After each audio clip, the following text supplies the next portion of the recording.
আর অসহ্য। ভোকার উল্লাসের মনকে আমার পুত্রবধূ হিসাবে কিছুতেই সহ্য করে না। একটা ছোট জাত শিডিউল কাস্টের মেয়ে আমার মান সম্মান নিয়ে ছিলিমিলি ছুঁড়ে পারবে না এই অঞ্চল প্রধান সাধু সামন্ত। তাই কৌশলের আশ্রয় নিয়ে মেয়েটাকে বাড়ি থেকে বের করে দিই। আর এমন ভাবে বের করে দিয়েছি যাতে শুধু আমার সংসারে নয়, ওই দাদার সংসারেও নয়, এই জগৎ সংসারে কোথাওর জায়গাটাই হবে না।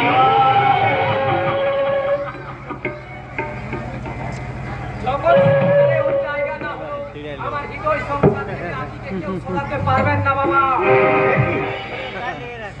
বললো আমাকে নিজেকে এত বড় জঘন্য চক্রান্ত চিরদিন আমার কাছে অজানা থেকে যেত বাবা। আরে কিসের চক্রান্ত? বধূ নির্যাতনের শহর থেকে ফিরে জানতে পারলাম আখিকে বাড়ি থেকে দূর করে দেওয়া হয়েছে। বাবা কেন? কোন অপরাধে? তার মানে তুমি কি আমার কাছে কৈফিয়ত চাইছো? চাইছি। আমি জানি আমার এই কৈফিয়তের জবাব তুমি দিতে পারবে না। অপমানের অত্যাচারে জর্জরিত করে তোমরা আখিকে বাড়ি থেকে বের করে দিই। আরে মিথ্যে মিথ্যে মিথ্যে, তাহা মিথ্যে বললো। তুমি কি জানো যে অসভ্য ছোট লোকের মেয়েটা আমার মান সম্মান ফুলের সঙ্গে মিশিয়ে দিয়েছে, আমার বংশের মুখে চুনকারি মাখিয়েছে? তোমার কথা আমি বিশ্বাস করি না। বললো জন্মের পর থেকে তোমাকে আমি ভালো করেছি। তুমি শ্বশুরকে তো অপমান করে না বাবা, অপমান করে না। আরে বাহ, বাহ, বাহ। ওই ছোট জাতের মেয়েটা দেখছি তোমার মাথাটা বেশ চিবিয়ে চিবিয়ে খেয়ে। ছিঁড়ে করে দাও মাথা, অন্য কেউ চিবিয়ে খায় না। হইলো তুমি তো জানো না যে ওই মেয়েটা দুরারোগ্য এইডস রোগে আক্রান্ত।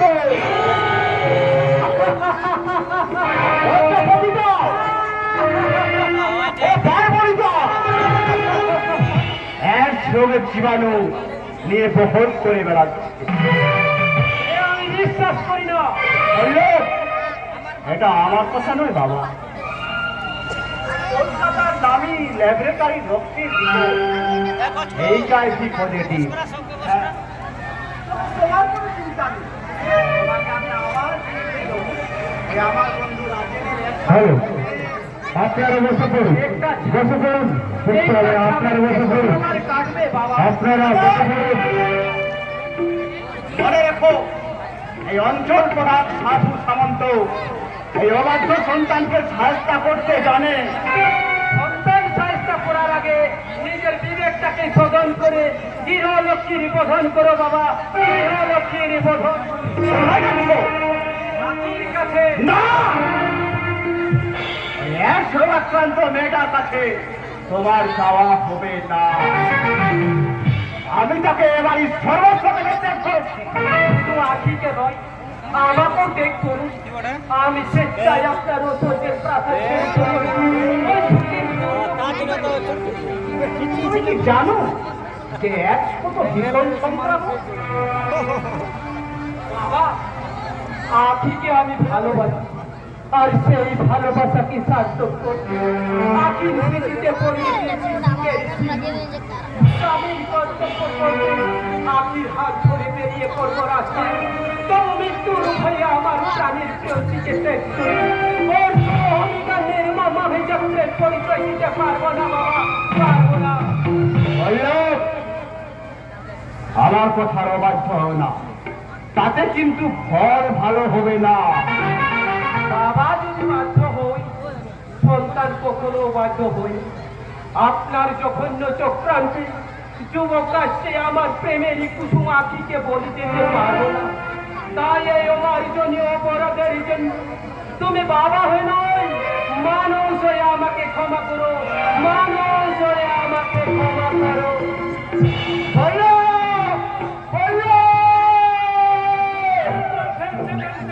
চলে গেল।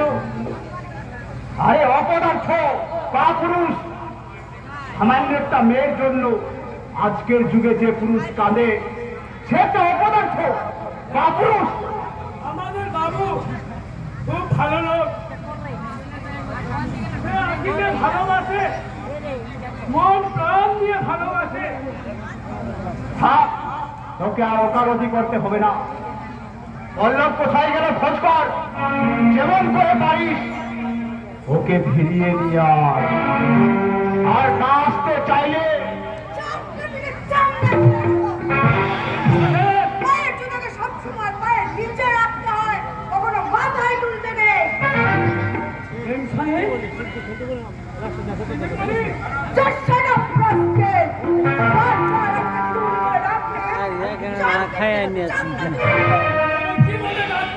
ম্যাম সাহেব বলবি, ম্যাম সাহেব। বাবু তাই বলবো। যা যা, খোঁজ কর পল্লব কোথায় গেল, খোঁজ কর। যাচ্ছি বাবু, যাচ্ছি। সাহেব, মেয়ে যদি মেম সাহেব হয় তাহলে সাহেব না হলে কি মানায়? আরে এরাও দেখছি জ্ঞান দিতে আরম্ভ করেছে। শোনো ববি, এই তোমার দাদা কলকাতা থেকে ফিরে এসে আর সেই ছোট লোক এক ছাত্রান্ত মেয়েটার জন্য কেঁদে আপনি চামড়া তুলে নেবো। বর্তমান যুগের যে বইয়ের জন্য কাজে, সে হচ্ছে বর্তমান যুগের ভেড়া। আমার কথার অবাধ্য হলে আমার এই বিশাল সম্পত্তির কানা করিও দেব না করল। আর আমি তীর্থে বেরিয়ে এলাম। এখন তোমার একমাত্র কাজ এই সংসার বাগানটাকে সাজিয়ে রাখা। শুধু সাজিয়ে রাখলে চলবে না, এই ফুল যাতে দেবতার পুজোয় লাগে সেই ব্যবস্থা করতে হবে, নইলে ফুল ফুটাই বৃথা। এই গরিব জননেতার বাড়িতে না সাধুবাবু, আপনি মোটেই গরিব নন, আর নেতা অবশ্যই জনগণের নন। তার মানে সত্যি করে বলুন তো সাধুবাবু, আমার কথার অর্থ সত্যিকে আপনি বুঝতে পারেননি?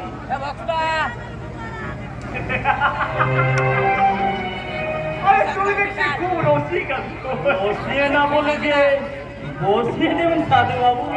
Hello, my dear. তোমার জন্য অপেক্ষা করতে করতে আমার চৌমানের ফুলগুলো সব শুকিয়ে গেল। ঝরে নিশ্চয় যায়নি, এতক্ষণ কোথায় ছিলে তুমি? আসতে একটু দেরি হয়ে গেল। এই জেলে পড়া আর পাশের মুসলমান পাড়ার মেয়েকে শিক্ষা আর গরিব লোকেদের কিছু বস্ত্র দান করা হলো তাই। ছেলে পাড়া, মুসলমান পাড়া, কে শিক্ষা পেলো, কে লেখাপড়া শিখলো না শিখলো, আমার তাতে কিছু যায় আসে না। আর ওই সব ছোট লোকদের কথা শুনলে আমার গাটা বমি বমি করে। ICS পাস করে তুমি কতগুলো হ্যাংলার পেছনে পেছনে ঘুরবে, এটা আমি আশা করতে পারিনি। ববি, তোমার করে তোকে তিরস্কার না করে তুমি নিজেই গাইড করো, কারণ আর কিছুদিন পর তোমাদের বিয়েটা আমি দিয়ে দেবো।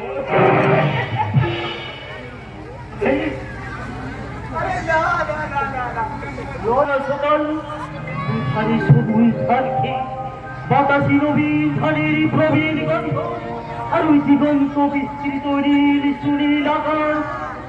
বাহ বাবা, আরে তোমার দেখছি রতন লাগছে। কিন্তু তোমার সেবা করে তো একটা জিনিস দেখতে পাচ্ছে না বাপি। কেন? এই অজপাড়ার গায়ে সোনামুখী অজন্তা বদলে তার চোখেই পড়ছে না।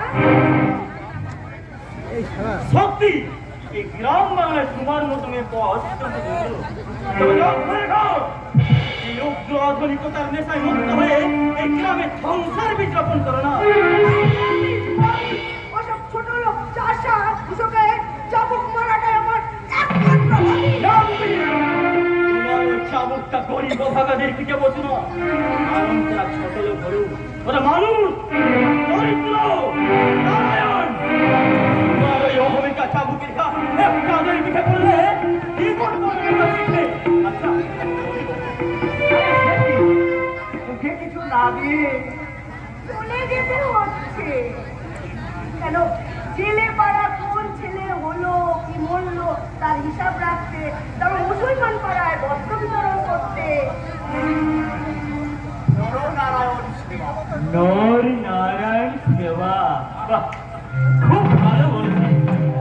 নরজ নারায়ণ তাদের সেবা, সে তো মুখের কথা নয় বলিদেবী। আজকের এই স্বার্থপর পৃথিবীতে আমরা নিজের ছাড়া অন্যের কথা ভাবি না। তাই আজ সমস্ত ভেদাভেদ ভুলে আমরা যদি একটু সময় দিই, একটু উপরের জন্য ভাবি আর উচ্চ কণ্ঠে বলি, মন্দির মসজিদ গির্জায় বসি তবু বলে খুঁজি আমি প্রকৃত মানুষ। নাহি ধ্যান নাহি ধারণা, ধ্যান জ্ঞান আহ্বান মূল মন্ত্র মায়ের মানুষের সেবা। তাই উচ্চ কণ্ঠে প্রচার জগতে আমিও আগে বিলিটা সব সময় নেই, সবার উপরে সেই সেবা। এরা সব সময় নেই। সকলের তরে সকলেই আমরা প্রত্যেকে পুরোপুরির তরে তোমার আসবে শান্তি ফিরিয়া করব এই সংসারে। আরে বোকা কোথায়! আরে আরে দাঁড়াও, আগে আমাদের বিয়েটা হোক, আগে তোমার জীবন সঙ্গিনী হই, তারপরে তুমি দেখতে পাবে কবি অম্বি তরুণীর মধ্যে কত স্বপ্ন লুকানো ছিল। My name is Bobby, আর একটার পর একটা পুরুষ পাল্টানোটা আমার একমাত্র hobby। আপনার হবি আজ আখির হাহাকার। কে তুই জানো? পরশুরামের স্থবির কিংবদন্তি নয়, পরশুরামের বিদ্রোহী জামানল। কচ্ছিত পদার্থ সংঘাসনের জবাব কিভাবে দিতে হয় তা আমার ভালোভাবেই জানা আছে। একজন রাখলে সোনামুখীর সেই নির্যাতিত অবহেলিত পরশুরাম এখানে কি চাই? কৈফিয়ত! কিসের কৈফিয়ত? কেন আজ গরিব হোকার উল্লাসদার সুখের সংসারে বইছে দুঃখের বন্যা? কেন আখির মাথায় চাপিয়ে দেওয়া হয়েছে মিথ্যি কালবেদির অপমান? তারা হয়েছে থাকতে চেয়েছিল ও পল্লবীর আখিতে, কেন কেন তাকে অবজ্ঞার অবহেলায় তন্না করেছ অন্ধ? সে কৈফিয়ত কি তোমাকে দিতে হবে নাকি? হ্যাঁ দিতে হবে। আজ তোমাকে পরশুরামের কাছে তোমার কাজের কৈফিয়ত দিতে হবে প্রধান সাহেব। রাম, আমাকে বোধহয় এখনো চিনিস না হারামজাদা। চোখ রাঙিও না প্রধান সাহেব, তোমার ওই চোখ রাঙানিকে আমি ভয় করি না। আমাদের মতো হাজার হাজার বেকার যুবকের মেরুদণ্ড ভেঙে আজ তুমি রাজনৈতিক ক্ষমতার উচ্চ আসনে বসে আছো। দিনের পর দিন চাকরি আর অর্থের লোভ দেখিয়ে আমাদের করেছো পঙ্গু বিকলাঙ্গ। কিন্তু আর নয়, যুব শক্তি আজ আগ্নেয়গিরির মতো ফেলে পড়েছে। তোমাদের মতো মুখোশধারী দেশগুলোকে উচ্চাকারে হিমাদ্রি শিখর থেকে জানে হিচড়ে নামাবে ওই পাশায় ধুলোয়। কি করবি জঙ্গলি জানোয়ার? তোমাদের ওই সাধুর মুখোশামি টেনে ছিঁড়ে ফেলবো আর এই লাঠির ভয়ে থেকে গুলিয়ে দেবো তোমাদের ওই শয়তানি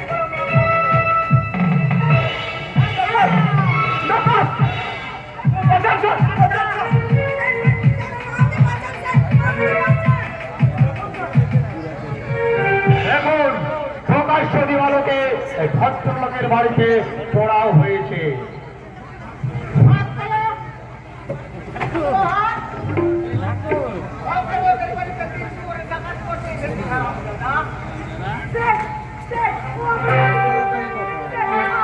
আমি আর কিছু বলতে পারছি না স্যার, আমি আর জানলাম না। আজ আমি চলেই যাচ্ছি সাধু সামন্ত। আইন যখন তোমাদের হাতে, জেল আমার হবে। তবে জেল থেকে বেরিয়ে আবার তোমার সঙ্গে মুলাকাত হবে। সেদিন কিন্তু আজকের এই প্রশ্নের উত্তর না দিয়ে ফিরে যাব না। আজকের এই সমস্ত প্রশ্নের উত্তর আমি তোদের গলায় পা দিয়ে তুলে যাব। আর ওই অভাগ্য আখির চোখের ধরে নিভিয়ে দেবো তোদের জনসংগীতা, তোদের রক্ত মুছে দেবো জীবনের যত কেন্দ্র। এ আমার অঙ্গীকার, তোদের অন্যায় অত্যাচারের প্রতিশোধের দৃঢ় অঙ্গীকার।